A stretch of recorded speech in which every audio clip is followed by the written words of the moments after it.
Hi, I'm Claudio Lastrucci and co-founder of Powersoft, and since then I'm their R&D director. Okay, what we have here. This is a new family of transducer that is based on a moving magnet structure that allows to have some nice benefits. First of all, you can fit in very small cabinets, so it's extremely powerful, so it does not suffer of cabinet size. It can be fitted in a very small volume.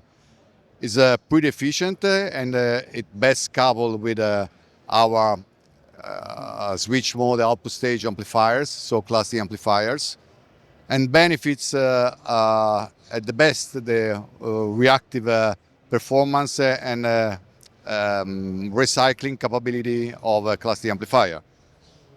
As a side and maybe interesting point that since we want to have something that is really clean and nice and installation that not produce any side effects, this is a fully balanced design.